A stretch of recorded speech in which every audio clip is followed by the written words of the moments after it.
আসসালামু আলাইকুম। কিভাবে এসএনবি ব্যাংক ইয়ানি আল আহলি ব্যাংকের এটিএম থেকে টাকা তুলবেন। তো যারা নতুন প্রবাসী আছেন, ব্যাংকের এটিএম থেকে টাকা তুলতে পারেন না, আশা করি তাদের জন্য এই ভিডিওটি অনেক উপকার হবে। তো শেষ পর্যন্ত দেখতে থাকুন। তো প্রথমে আপনার ব্যাংক কার্ডটি এটিএম বুথের ভিতরে প্রবেশ করাবেন। প্রবেশ করানোর পর এখানে আপনার ভাষা আসবে। তো আপনি এখানে ভাষা সিলেক্ট করে নেবেন, ইংলিশ। তো এখানে আপনি ইংলিশ সিলেক্ট করার পর এখানে আপনি আপনার এটিএম কার্ডের পিন নাম্বার দিয়ে দেবেন। পিন নাম্বার দেওয়ার পর আপনি টু কন্টিনিউ ইন ইংলিশে ক্লিক করবেন।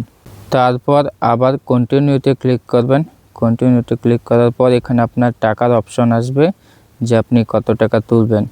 তো আমি এখান থেকে 50 টাকা তুলব। তো আমি এখানে 50-এ ক্লিক করব। তো আমারটা ক্যাশ রিপারিং হচ্ছে, কিছুক্ষণের মধ্যে আমার টাকা বের হয়ে আসবে। রিপারিং হচ্ছে।